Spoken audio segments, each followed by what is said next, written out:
Welcome to Midpoint, OCC's midweek podcast aimed at helping you connect with last week's message and prepare you for next week's sermon. Let's dive in. Hello and welcome to Midpoint. This week on Midpoint, I actually don't remember what comes next after that. Oh, we're so glad that you're joining us halfway through the week. To OCC's midweek our midweek connection to Orchards Community Church. I read it off the script. Excuse me, I don't read it. I have it memorized. Yeah. Me too. My name is Wesley. yeah. I asked my kids, I was like, hey, what'd you guys think of the WB show? And they're like, it was good. I'm like, what'd you guys think about? What did you learn? And they're like, that you're Wesley and he's Brenton. And I'm like, really? That was the first minute. Although James has that as well. When the only thing somebody brings up to him after a service is the first joke. Oh, yeah. So now you know what it feels like to be James. We're in the elite club. That's right. Yeah. Go us. Yeah. My son was like, I think Brenton actually knew this story. I think he was just being silly. I'm like, you're right. He's on to me. Oh, no. I didn't play the dumb one good enough. Yeah. Which every time we did the service, and every time I started asking questions or whatever, I was just like, Heather says I do the dumb one really well. I think I've only played the dumb one once. Yeah. But I can't remember. Was it the Naomi and Ruth one? I actually don't remember when that was. Oh, or is the... No, it was the New Year's one. Was that the one I played the dumb one on? Yeah. It is way nicer. All your questions are like, what do you mean? Yeah, right. And typically the lines are shorter. Yeah. And at the end you don't go on monologues usually. So, although this one didn't really have that too much. No. Actually, I think one of the longest chunks you had, ironically. Did I? I think so. The Exodus one was pretty long. And I think the coming out of the Timothy one was fairly long. Yeah, but none of it was... No. We try to craft just so we're like having a conversation. It's like we're not even in a podcast. We're just talking. Typically, we try to write things to where Wesley and I are even in our dialogue. Yeah. So that it's not just one person having to carry the brunt of it. Yeah. But... Yes, I think it was pretty. But sometimes, evenly spaced out. Yeah, sometimes it does happen. I remember the Samson one had some big chunks. Yeah, and the end drug on that one, but there was just we had to land that plane somehow. Yeah, wasn't that the one that we had it and then we rewrote it like 6 times. And we're like, this is terrible, and we rewrote it like the night before the way it ended. Yeah, it turned out good though. Yeah, it did turn out good. Yeah, I think this one was good. I was fairly, I don't want to say surprised because God always does what he does, and it's always a pretty good time for everybody. But like when you were like, yeah, I'm not really nervous because we went through it. I was like, I guess we did. Huh. Yeah, it kind of came together, and it was nice. We read through it twice, and I knew the areas that I was going to have to work on, and it felt good. It felt natural. All the hardest part that I think for me, the hardest part about doing the WB Ruin is coming up with games that apply to the to the message. Mm-hmm. And I'm like, what are we gonna do? Like, I don't know. Mm-hmm. And then I had one that I really wanted to do, but apparently it's not safe. It's banned. Yeah. James was like, hold on, people could die. This is okay. This is true. This is true. Yeah. Sometimes I'm not very good at speaking up on that stuff. I'm like, all right, here we go. Yeah.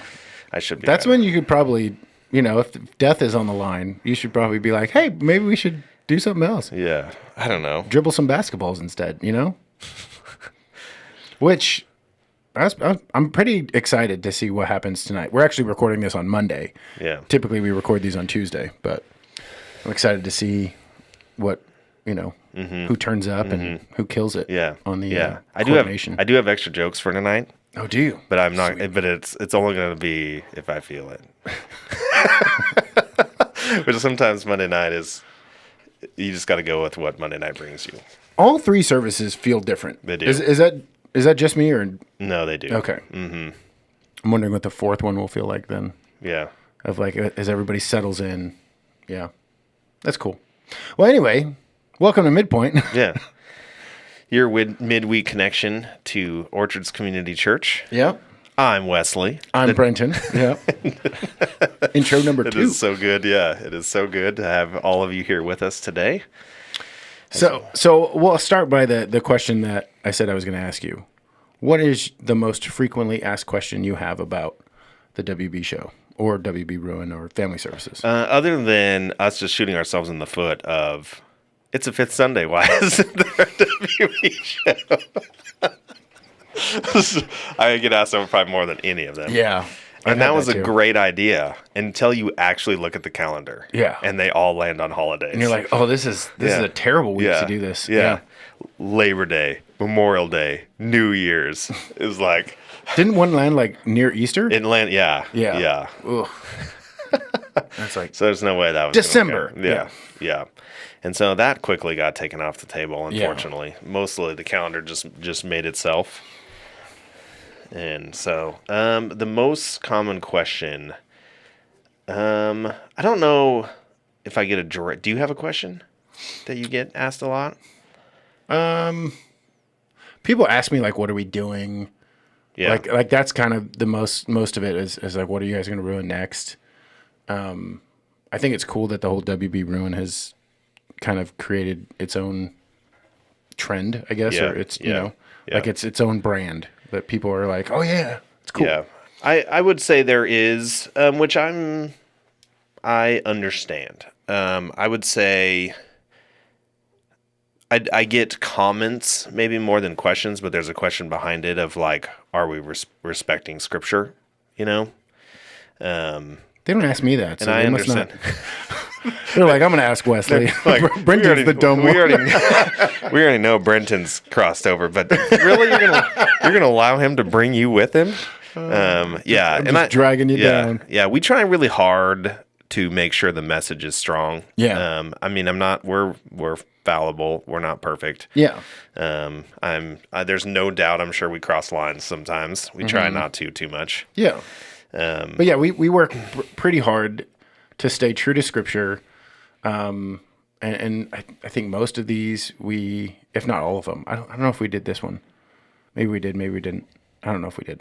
But we typically like give the message to James and have James check it and make sure that we are theologically in line with what he would want to preach. And so I'm with you. Yeah, and I understand that, and I'm honestly glad that people have that concern and would bring them to us. So like, I'm not really insulted. There's a hard part of being a pastor and on staff and trying to navigate what is best for everybody. And when you have such a large audience of just different kinds of people, you know, you have single people, you have young people, you have families, you have empty nesters, you have people that are long in their walk, you have people that are new to their walk. You have new people in the church. Yeah. Just people moving in, and it is a lot. So, you know, trying to make it be something for everybody, but also really hitting a target of trying to get the church body together, and making it easy and making it not a burden. And that seems easy, like, oh, just bring your kids to church. But we know it's not. You know, we don't want families bringing their kids into service and just hating it, like we're never doing that again, you know? Yeah. We don't want people sitting around and being like, man, this kid behind me has kicked my chair for the 30,000th time, you know? Yeah. And like, so we, you know, there's a part of it that we realize that. And so trying to make a service that is really accessible and easy for us to be together, and that kind of being the point while we do our best to, you know, lift the Lord glory, in how we make a message or reinterpret. That bad word again. Yeah. Try to communicate. There you go. The message God has for us. Yeah. I like I say our, but I'm kind of piggybacking on you. Like your intentionality to make sure that God is always the hero in every story. That's kind of what you always kind of are pushing this towards. even in how you rewrite your lines or, craft the message itself. It's always very much, no, God needs to get the glory. God is always, not that I'm not saying like God doesn't need to get the glory, but you're always like, no, God is the hero, like Jonah's not the hero. God's the hero. So that I like that intentionality. Yeah.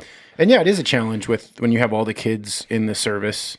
That's why we have the games like every 5 to 10 minutes. Yeah. Just to break it up to where they're not, bored and kicking people's chairs. Mm-hmm. But also I like how you can have fun in church. Like, I grew up, I think I've said this before, but I grew up in the LDS church and there was no fun, zero fun. Yep. And it was all serious, couldn't ask questions. And I just remember being like, okay, like church is serious. And then like God is a God of laughter. Like there, love, joy, peace, patience, like joy is second. And it's like God is a fun God. He's I bet he's hilarious, Jesus' sarcasm is wonderful. I'm thinking of all the things that make me laugh. I'm sure God is the perfect version of that and the righteous version of that. But you can have fun in church. You can be silly for God and give God fully the glory without watering down Scripture. It takes some intentionality. It takes a lot of work, but I think that's what we aim for. I don't know if we hit it every time, but that's what we aim for. Mm-hmm. Yeah. Yeah. I mean, and God is a God of creator, and we are image bearers of him, and we can create as well. Mm-hmm. And God gave us the ability to create. I mean, we're the only part of creation that really creates creatively, not out of necessity. Yeah. Yeah. And we went to a little bit of side topic, but we went to like this birds of prey thing at the library. Did I tell you about this? Yeah. And they had like an eagle and a red-tailed hawk and stuff there. And and I was just talking to my son, just that this red-tailed hawk, there's no reason for it to have a red tail. Yeah. Like it's just God could have made that bird gray. And probably would have been better for it. He would look like a rock, like there's a flying rock. Yeah, there's just no reason for the beauty of just the animals and what they have. And like I know you can make the argument, like it was for for what mating rituals or whatever. But that's silly. That's even just like flowers. Like you could have every flower be one color. Yeah. To attract the insects or whatever for pollination or whatever. But you have a plethora of colors and variances that there is no need for all of that to happen. Yeah. There's no need for all the colors of the sunset. I mean, it happens because there's scientific explanation as to why it happened, but as to or scientific explanation as to how it happens, not as to why it happens. And it happens because God is creative. And yes. So we're able to be creative. Yep. Yeah, and even just it's cool to just see the church come together in the Advent season and show off some creativity and the celebrating of the coming of our Savior. And so, I mean, we get to see some community or some creativity in this season, which is kind of cool. Yeah, which you're hard at work on right now, trying to make it work. Yeah, Daniel's all plugging everything in, so it'll be good. Yeah, new stage design, so that's fun. I was getting tired of the hexagons, to be honest. Did you take them down? Are they gone? I didn't even... Yeah, they're gone. Well, they're not gone off site, but yeah, they're gone. You were tired of them like 2 weeks in. I was. Yeah, it's a curse. It's a blessing and a curse to be me. just like it's a blessing and a curse to be my friend and work with me. But yeah, like part of my personality is I'm like, all right, this is gonna be great. It's gonna be awesome. Get it all in, and then 2 weeks in, I'm like, I'm bored. Let's do something else. And how come? Can I ask you a question? Like this is weird. That's fine. So how come though you would rather have nothing than be with what you've just done? Like there was a point you would have rather just had nothing than the hexagons, and I know that is the case. Yeah. Why? Like why that? Because I don't ever have nothing as a stage design. So to just have if there's a week or two that lapses and there's nothing on stage, that's fine because it's not a normal thing. And so, and this could be this is totally off the wall like answer. So I mean, you could ask me tomorrow and I have a completely different. Yes, yeah. But I always have an answer, whether it's well thought out or not. I always have an answer. But I would think that it's because, yeah, I don't do it very often, and so having something blank when we've had the hexagons up for 6 months, 4 months, or whatever it was, to be like, yeah, we can have 2 weeks of just nothing. That would be fine, just to kind of cleanse the palate. I see. Until I get something else. It's like the ginger. Yeah. It's like It's a glass of water. Glass of your own. Tastes like my mouth. Yeah.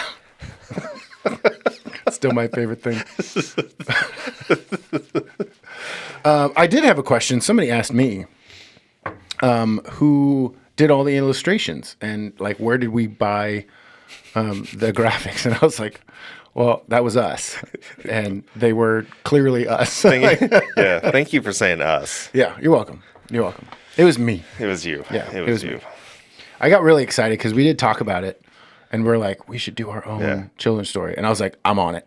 And then I drew all the pictures, and then I was like, hey, you're gonna have to check my synopsis of it, and you did. And but yeah, I did all the graphics. That was fun. It was fun to just be silly for a day. Yeah. Like I drained an entire day, just essentially on MS Paint, just the Apple version of MS Paint. There were a lot of people. You thought about printing some. Yeah, there were a lot of people that asked. Well, it is on. I think it's on YouTube. I've shared the link, so if you just click the link on YouTube, like in the description, you can print it. You can download the PDF. Yeah, I think I have it up there. Oh, nice work. Hold on, let me check. You asked me. Start talking. I'm gonna. Yeah, no, that's nice. I'm gonna check and make sure. Well, I'm gonna be honest. So we actually did started working on this one earlier than a lot of them we do, which was very nice. And there was a day where you're like, "Oh, I'm gonna work on it," and I was like, "Oh, great." And then the next day, I came back and the only thing you had done was read the story.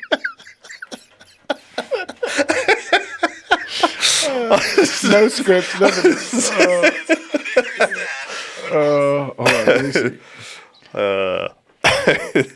Yes. Yeah. I have a Google Drive account. Hold on, and it should be the link. Yeah, it should be good. Yeah, if it doesn't work, let me know. But yep, you can download and print the entire PDF. Oh, nice. There you go. So it's on our YouTube page. Quality. Yeah, it is a quality piece. Yep, it is pretty good. Yeah. It was fun. It was hard for me to, when you initially gave that to me, to critique it because it was, the message wasn't totally created yet. Yeah, because I wanted to do Jonah Part 2, even though we never did Part 1. Yeah. It was just kind of what we did. Well, I gave it to you during Awana, so you were really distracted, and I was like, look at what I just did. Mm-hmm. You're like, dude, I'm like wrangling kids, man. And I'm like, I don't care. Pay attention to me. Validate me. Yeah. That's good to know. Yeah. So. I had somebody else ask me if Matt was a real person. Yes, he was. Yeah, we were at small group. And somebody said, was Matt a real person or was that like a sermon illustration? I was like, no, 100%. Mm-hmm. He's a real person. Yeah. And he and I got in a fight. And oh, no kidding. Yeah. It was, real guy. His name's Matt. I won't say his last name. Yeah. But yeah, we did get in a fight. And I know nothing about him, like belief wise. I met him when I was in middle school. Was I in Manhattan Beach or something like that in California? So I don't even know where he is. Like I didn't see him after 7th, 8th grade. But yeah, real guy. Not just a fun sermon illustration. Yeah. Like full on. Yeah. And they always are. I mean, just so everybody knows. Yeah. We haven't made if it seems like we're being honest, we are. Yeah. We don't make up stories about ourselves. Well, it's always good to be genuine and honest. Like, I mean, I could make up that I've had an experience, and it's always, like you said, it's always better. Some truth to it. Yeah. Yeah. It's always better when you have your own stories to live off of. And yeah, I think first service, it was funny. It came out like I didn't want him to be saved. And I was like, no, that's not what I meant. And everything I said just made it worse. And I was like, oh man, this is just bad. I was fine until you said, "Why did I say that?" Then I was no longer able to hold my composure. Yeah. Well, I just meant like he's not watching our services. Like, there's no way he's like, oh, let me see what Brenton's doing nowadays. And yeah, like he probably doesn't even remember me. And I think about him all the time. No, but that's what I meant. Like he's probably not watching. He's not watching this, and it came off like he's not Christian. Yeah, because as we give a lesson about loving your enemies, the irony of how that see, we're real. Yes, it's real. Yeah. Which, I mean, all that to say, I mean, Jonah is actually a very relatable character. Yeah. Like, it's really easy to judge Jonah, but when you really think about it, it is totally understandable why he did what he did. Yeah. Well, and I like what you had a line where you said that, was it the problem with Jonah, or one of the things about Jonah was he knew God so much and worshiped God and knew of him. That's why he disobeyed him. Yeah. And I was like, oh, that is a hard, like, that's a hard line to swallow. Because you're like, yep, I know who God is. And I'm like, I'm still going to do my own thing. Yeah. Not quite to the level of where Jonah was at here. I mean, I can only imagine what it'd be like to go to a city, especially a king. Like, how does he get in the king's presence? You know, like, of this city, and he's an enemy. You know, like, it's kind of a crazy thing. So God is working outside of what we hear in that story too. But I've had situations, just even in ministry, they're just rough, you know, like you have to have a rough conversation or whatever. And I pray to God that he'll remove it. And I know he's not going to, but it's because I know he's trying to bring me through it. You know what I mean? Like, I do that all the time. Like, and then there's times I'm like, I'm just not going to show up. I'm not going to go to that meeting. Yeah. I just want to stand that guy up. Somebody else can do this. Yeah. Anyway.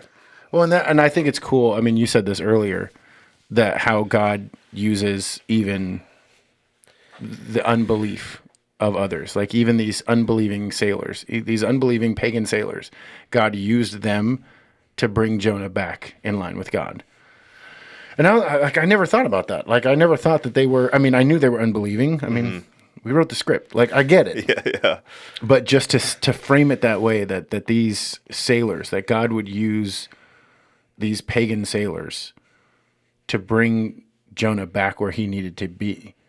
And, you know, I mean, he used an animal, a dumb fish, whatever it is, you know, that's just, you know, out looking for food or whatever, you know, and I don't know if it has, you know, the mind of God or whatever, but I doubt it. I mean, it's fish. But using these pagan believers and a dumb fish to bring Jonah back in line. And I remember, like, conversations growing up where we were talking about, and this is before I was saved, but like, can God use whatever certain group of people to speak truth into a Christian's life? And I remember being like, no, they can't, because, you know, we have the Spirit and they don't. And it just drew me back to that of just the, like, yeah, God can use anything. God can use anybody. And there's countless stories in the Bible that we can refer, and even stories in and of ourselves. But it was just, I don't know, even just today when we were praying before this podcast, and I'm like, yeah, that's awesome that God does that. Like, that's so cool. And I don't know, it just hit me. Yeah. And going back to even just what we were talking about, that God's creation was crying out his glory. I mean, like, they were casting lots to gods. They knew that something external was causing their situation. They were like, that seemed very clear to them in the story. Yeah, and they needed to appeal to that God. Yes, and they didn't know which one. Gods. Yeah, they didn't know which one. And then when all the pieces just fall together in front of them, like, that had to be crazy. Yeah. Well, and then when, like, God, who, you know, Yahweh, who is over everything, like, immediately calms the sea. Like, they're like, okay, like, the gods that we knew weren't gods at all. Like, I'm going to worship the true God. Yeah. Like, that's... And Jonah says that. Yeah. Like, I worship the one true God, the creator of everything. Yeah. And, like, so he knew. Yeah. Like, he was like, my bad, guys. I roped you into this. Yeah. No, it's a great story. I like how he took it, because typically you stop at Jonah chapter 3, where Jonah, that's what everybody remembers, is that they remember the fish, and they remember Nineveh repenting.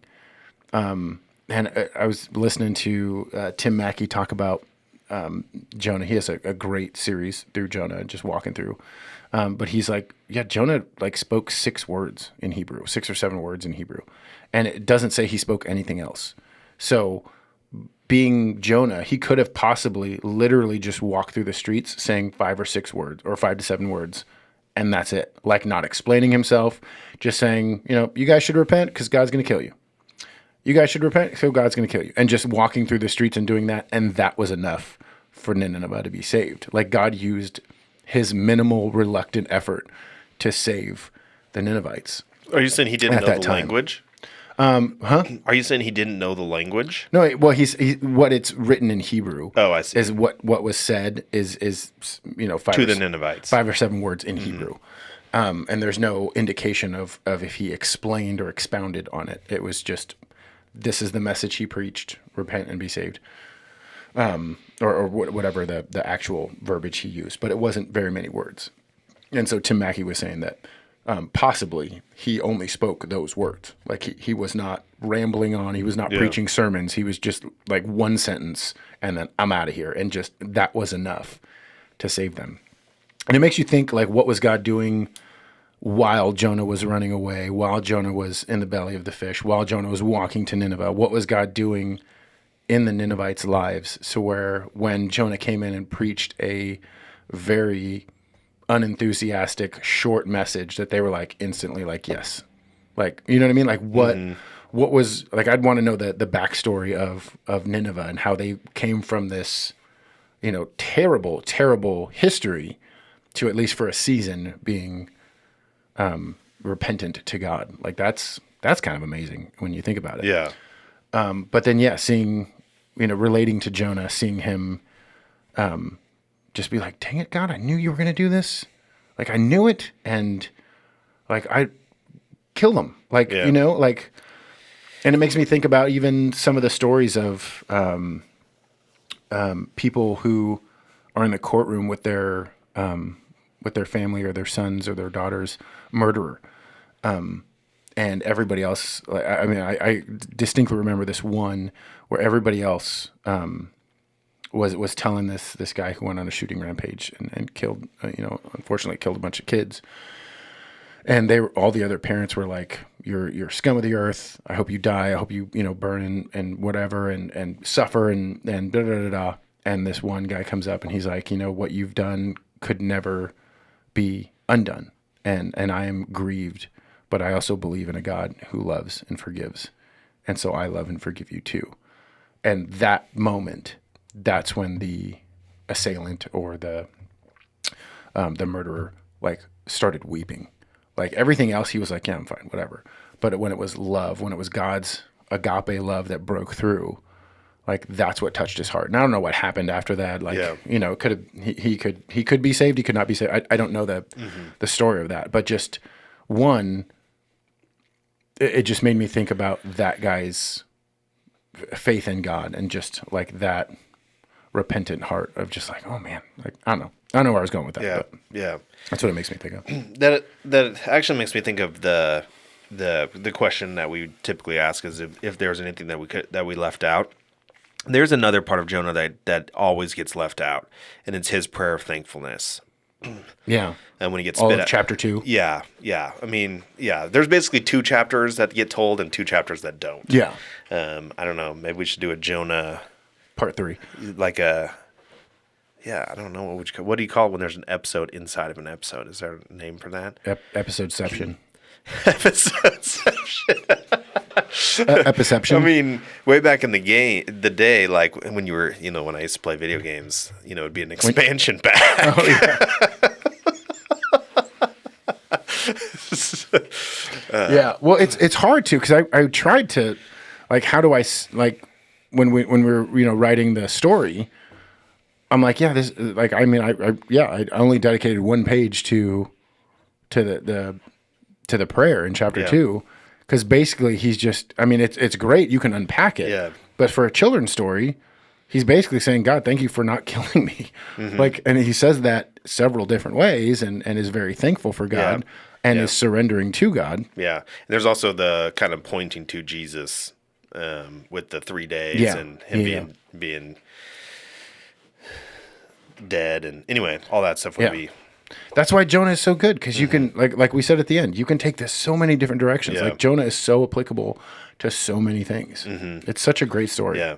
But your story did have him praying, but we didn't talk about it, I don't think, at all. Not really.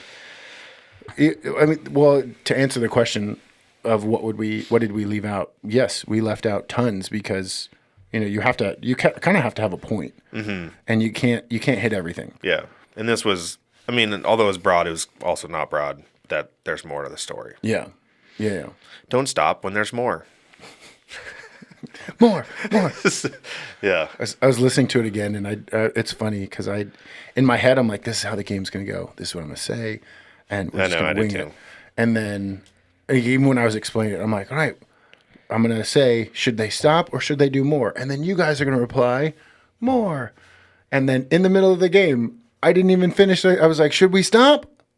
And people were like, you're supposed to say the rest of the line. Yeah. So. Yeah. Usually I practice the games, and I didn't this time because you always take and when I start to be kind of boring, you'll always take over anyway, which is totally fine with me. I just practiced the order, and I made sure it was going to work. Yeah. And that was the extent of it. I didn't rehearse them. See, you're growing really at all. I know. And even, it'd be interesting to see how the block game, the shade game goes tonight, because the first service, they were all about winning. Like, I'm going to build the sketchiest tower just to be taller than everybody else, and I'm going to be done. Where in the second service, all they got done with was laying the foundation. Yeah. They just built these like foundations, and they were 2 blocks high. I was like, guys, we can't spend all this time. Like, we just need it tall. We just need it tall. Yeah. Well, on the subject of that, I think it's really cool that you pointed out that that God appointed all the different things to point him back to himself, point Jonah back to himself. Meaning God, not Jonah to look inward.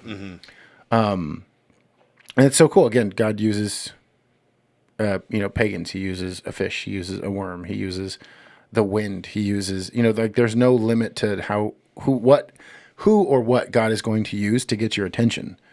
And even in the midst of Jonah, like, mad at God for who he is, because that's really what it came down to. Like, Jonah is mad at the character of God, and that character of God would remain that character for other people who don't deserve it. Ironically, not seeing that he himself doesn't deserve it, but I digress. But there's no limit to what God uses in all of our lives, and God has used so many different things in so many different people in my life, and I don't know. It's crazy to think that God cares about us that much.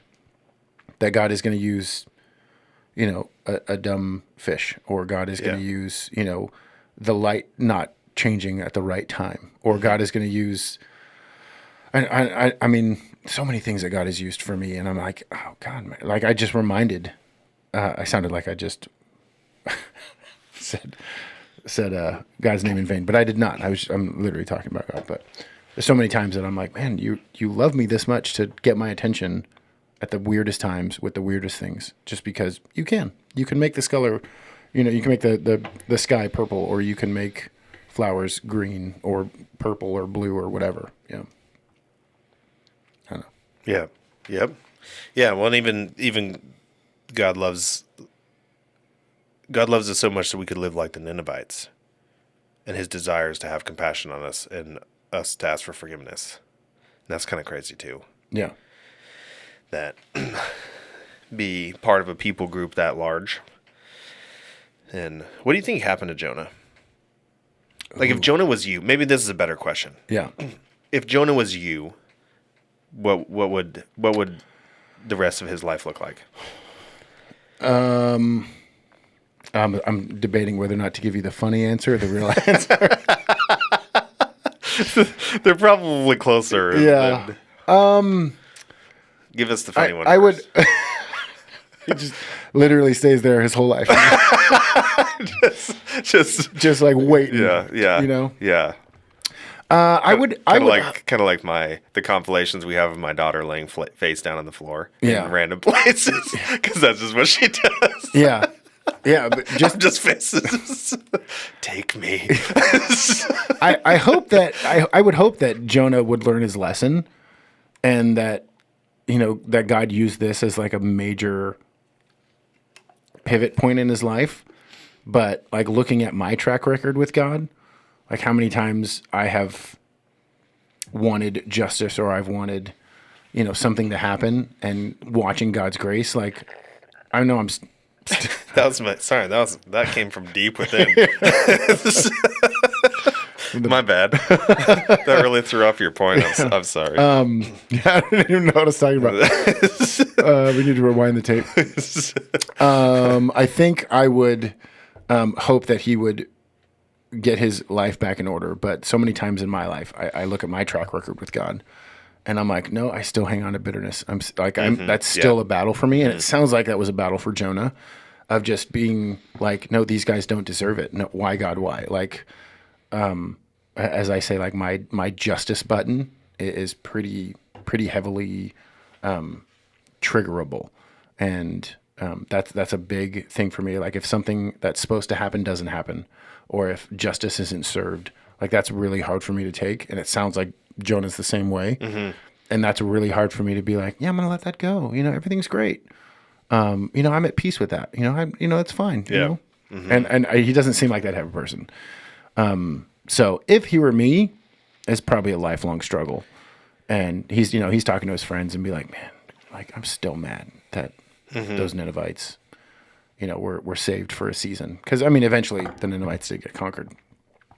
And it was an ugly thing. Yeah, yeah. But I don't know if Jonah was around to see that. Because I think it was 100 years later. So then Jonah wasn't around to see that. I think it's about 100 years later. Yeah. And just to be, so that would be my answer. Yeah, I actually would say I think that actually would be very similar to me. I just have, which I'm not going to share just because, not because I'm not trying to be transparent, but there's just passages in Scripture that every time I read them, I can't reconcile, totally in my mind. Like I can trust God's through it. I can see God in it. But his ways are beyond my ways. Yeah. His thoughts are beyond my thoughts. And I sometimes just have to leave it at that. Going back to, I think Jonah knew God and he trusted God, and I think he continued to. I really do. You don't have in the middle of the storm go, I'm a Hebrew, I'm one of God's people. Yeah. And he is the true God. Sorry, guys. You guys are over here, whatever casting lots look like. Yeah. You guys are rolling dice to no, I'm the reason this is happening. To just be that confident. Yeah. I don't think that changed for him, because I think that's the faith part. Yeah. Going back to some of our previous WB shows, I think his faith stayed the same, but I would agree, if it was me, wrestled with it for the rest of his life. Yeah. And probably had moments of like, thanks for using me during that time, God. Mm-hmm. And then 4 days later. Yeah. See a Ninevite, cut him off and be like, oh, you're lucky he didn't wipe you out. That's right. Yeah. That's right. You better thank me. Yeah. Oh, that's so hard. Because I think when we read the story of Jonah, it's easy for us to just kind of skip over, because it doesn't really give a whole lot of context to how bad the Ninevites were. It's there, but you can easily kind of just go, oh, okay, they were bad, like kind of normal bad. God forgave them. That's cool of God. Why is Jonah so upset? It's easy to just kind of surface level, but like realizing how bad they were. Again, we used Nazi Germany or whatever, and even thinking of some of the, like, I mean, you can even go, like, I don't know if I want to go there, but just thinking of like the pure evil in your life, the pure evil that you face, and then God goes, no, I love them. They're made in my image. I forgive them. Yeah, that's not okay. Like, that's, you know what I mean? That's what my struggle is. And I totally understand Jonah, like completely understand. And yeah, I would hope that I'd be like you said, like, God, thanks for using me. And constantly, you know, whenever I think back at God saving the Ninevites, I go, no, God, you are faithful. Like, your ways are higher than my ways. I'm going to trust you. Like, I would love to be able to say I would do that. I doubt it, though, you know, just knowing my own self. Mm-hmm. Like, I would love to say yes, but if no one else was watching, you know, and it was just me sitting outside the city walls in the shade of some plant, being like, God, I just hope you change your mind. Like, come on, let's, like the sons of Zebedee, just like, should we rain fire down? Let's kill them all. Let's do it. Yeah, that's totally, sadly, where I would be. And that's why I need Jesus. Yeah. Yeah. Yeah. Jonah's good. But the miracle of the fish is a cool thing, for sure. Yeah. But there's definitely a lot more to the story than just that part. And that's three verses, I think. Like, everything that talks about the fish is literally 3 verses.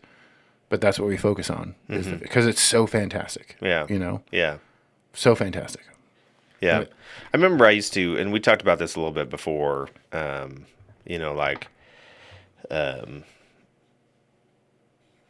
I got on, I don't know how to say it. Like, I got kind of on a train. I don't know. I got on a path for a while of like trying to explain all of God's miracles, like to like make them make sense in my head. to yourself?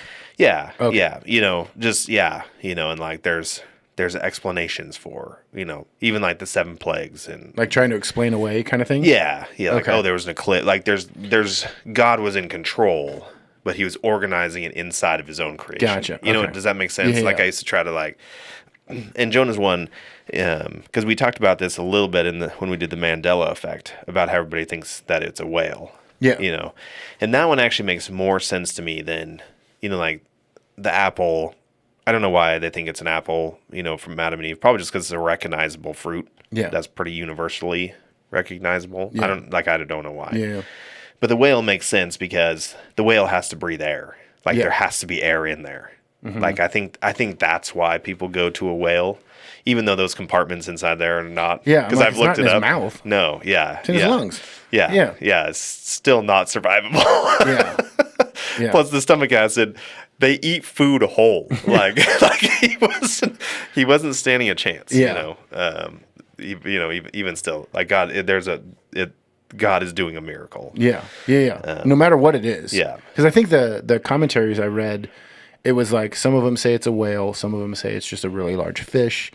Actually, one of them I think said it could have been like a shark or something like that. Like it could have been some just big aquatic creature. And it's like, but no matter what it is, it's still amazing because that shouldn't happen. You know, like that's This giant unnatural. seahorse.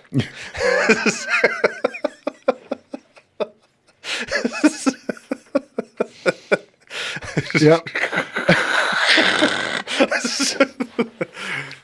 Probably not a seahorse. Probably not. Okay, we can roll that one out. Yeah. Not a seahorse. Yes. That's so dumb. I like the visual of it, Yeah. though. Just riding around on a seahorse. Like Aquaman.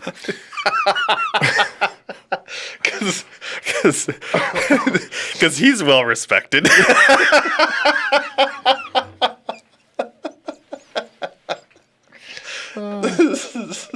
They'd have Jason Momoa do it because they wouldn't respect him otherwise. Yeah, They're like, oh, he's a legitimate superhero now. Yeah. Anyway, Yeah. moving on. This is what you get when Wesley and I do midpoints together. We start talking about Aquaman. Seahorses. Anyways.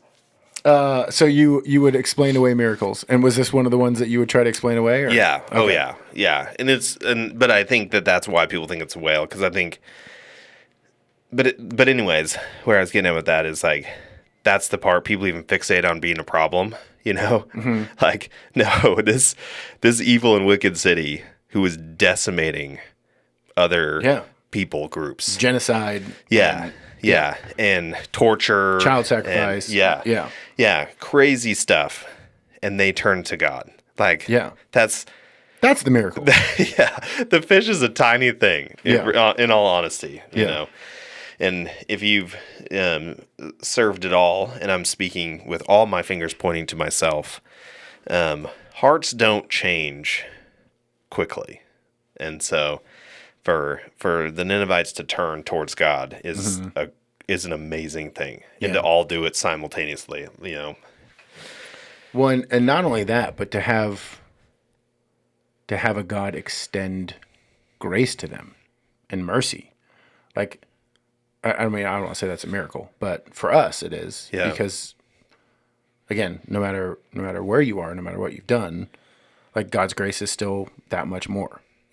Like as murderous and as terrible as the Ninevites were, God's grace and mercy was still greater, and that's amazing in and of itself. So, yeah, you have the two big culminating events of, like you said, the Ninevites actually turning to God and repenting, and then God accepting it. Like, It's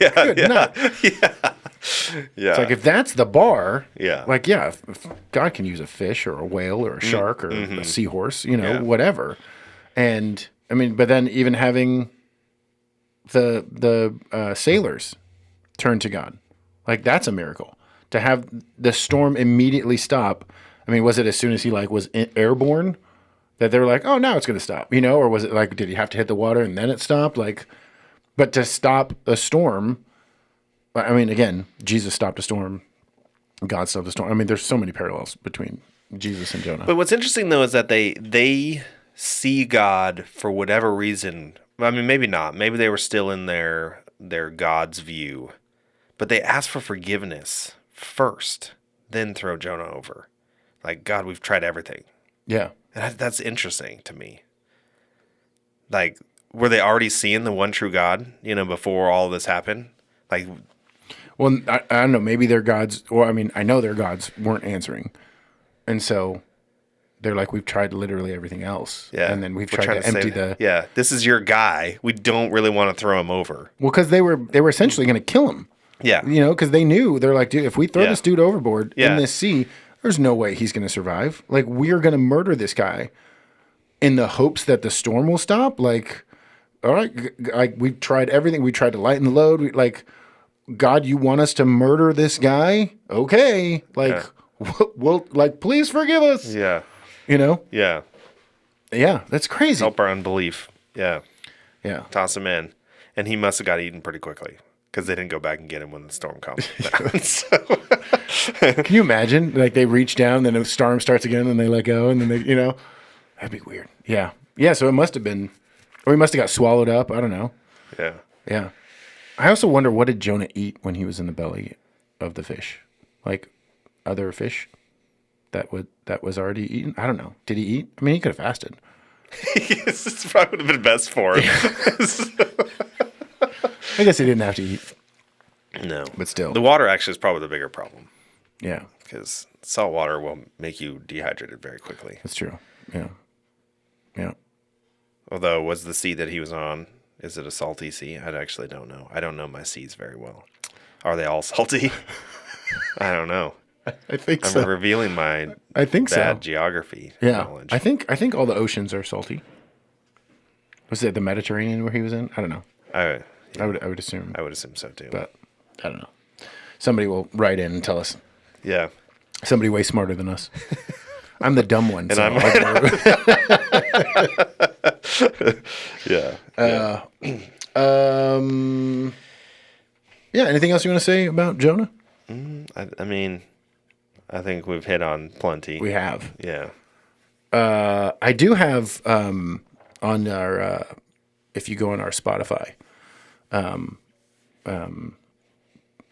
podcast, we have a survey or a question that you can answer. It's a poll of what story should we do next. And I have 2 stories up there, and then I have like Old Testament or New Testament, so you guys can pick that. But it'd be interesting to see. What stories are they? Thanks for running this by me. Yeah, you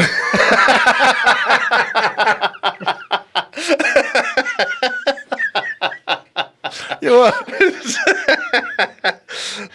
welcome. David and Goliath. Classic. Yeah. And then I have been hesitant to do that one. I will admit, I'm the reason we haven't done that one. I mean, it's only the most, like, I would say the most famous Bible story. But what was the other one? David and Goliath. Something else. There's a New Testament one. I don't know. I forget. Lion's Den? Daniel and Lion's Den, maybe? So that not a New Testament. Yeah. David, Daniel and Lion's Den, Old Testament, New Testament. Yeah. So, not that we're going to do it. So you have generic Old Testament, New Testament. Yeah. Something from the Old Testament, something from the New Testament, or David and Goliath, or Daniel and Lion's Den. Although I don't know what we would, like, when we look at stories, like, we really look at it to, like, what could we ruin? And, I mean, sometimes they tell the story well, and sometimes I'm like, we can't fix it. Like, we can't, like, there's nothing to ruin here because it's already said, you know? So, I mean, in that point, we try to ruin our perception or what we remember or what, you know, what we take away from the story, and then kind of ruin that.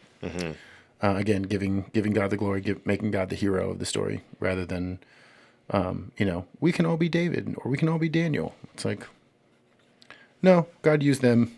You know, we're not always Daniel. We're not always David. Like, David was used, Daniel was used, but they were sinners as well. And so, anyway, I'm rambling. Anything else you want to talk about?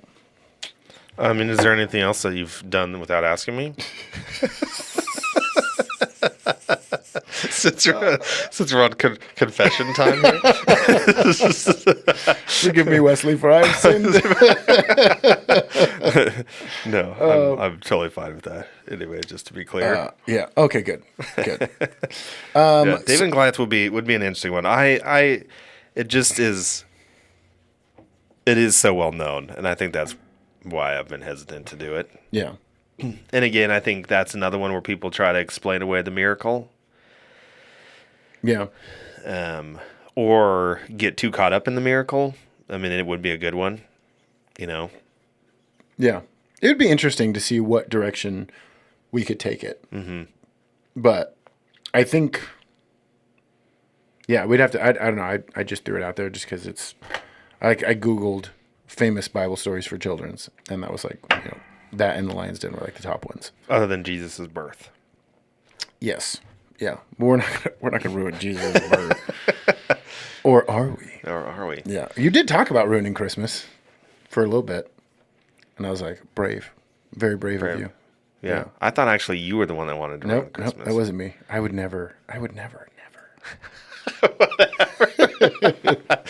That one would have been different though, because it would more have been traditions.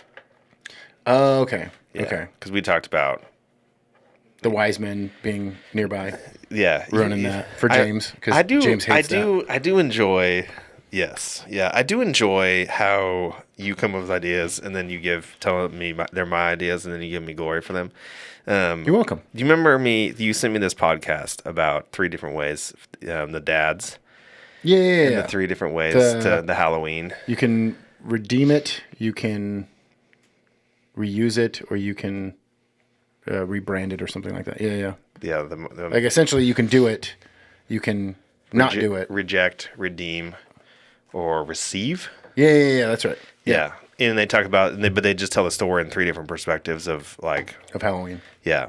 And then you sent me that and you said we should do this for Christmas. Yeah. And now you're telling me it's fine. Well, see, because I can tell you behind closed doors, we should do this, and then in public, if it fails, you get all the blame. Yeah. That's one of my favorite scenes in the Star Trek Beyond, the newer movies, where Scotty asks Jim, it's like, I have an idea how to get us out of the situation, but I need your permission first. Why do you need my permission? So it's not just my fault if it fails. 100%. Yeah. You found me out. Yeah. Anyway, but yeah. Just like your son. I do know the story. Yeah. Yes. You found me out. Yeah. He figured you out. So anyway, all good stuff. Okay, so let's move on to this weekend, and then we can end the podcast. We've been here for what, 2 hours now? I don't know, something like that. So we are starting the Advent season. We are pausing again the study through Daniel, and you'll get part 2 of what did you say in the midpoint last week? Part 2 of part 1 or part subsection. But yeah, we'll get that when we come back in January after Christmas, after all the Advent season. But now we're starting Advent this weekend, and he is going to walk through 2 Kings, chapter 25, verses 1 through 12, and then 27 through 30. The series is called Magnify, and so we are magnifying the birth of Christ, the story of Jesus, through the different viewpoints of different people in the Bible or different whatever. And this one is the viewpoint from the Old Testament. So that's what's in store. And I know James is pretty excited about it. James loves Christmas. This is like his favorite time of year. It is. So yeah, and it's ugly sweater time. So we're gonna wear some ugly sweaters on stage. I have my favorite, which is lovely. But anyway, you can introduce any new ones this year? No, I only have 2. I know you do. Yeah. But not everybody knows that. Well, I mean, they don't now if they listen. But, yeah. I have 2. And then you just rotate them back and forth and, there you go. Although you always loan the other one out to somebody on your team. I do sometimes. They're always both on stage anyway. I do sometimes. Mm-hmm. Yeah. Do you have any ugly sweaters? I do have one, yes. I'm going to try to find a different one because, I don't know. Mine's like super 90s, and it's like it's got the 90s cuffs, and is it like super hot, like where you put it on your? It is super hot, yeah. It is very fuzzy on the inside, and it's very like comfy feeling. Nice. But I don't like that when I'm working. It's just just hot. This one guy at my previous church, because I did the ugly sweaters there too, and he purposely bought one, and I think it was a sweater. It could have been a T-shirt. Like a long sleeve T-shirt, but it was a like a biker vest with like the hairy chest and like tatted up, but it was all like Christmas tattoos and stuff. It was nasty looking, but I loved it. Yeah, Good old Troy. It was awesome. I was like, dude, that's amazing. I like the ones that light up that are terrible. Like you're just like, this is like Jenna has one. She has it every once in a while, and she'll turn it on, and it'll just flash. And I was like, that's so terrible, but it's so awesome. So, again, you can have fun in church. Yeah. It's okay to have fun in church. Mm-hmm. I'm good. You good? Yep. All right. Yep. OCC, it is always a pleasure when you guys join us. We are so glad that you're connecting with us throughout the week. If you do have any questions, you can continue to send those to us. You can send them through us. Send them to Andrew at lewistonocc.org. Yes. He actually does enjoy questions. He does. He actually does. He is also just a little snippet about Andrew when he preaches. Andrew likes words, which James does too.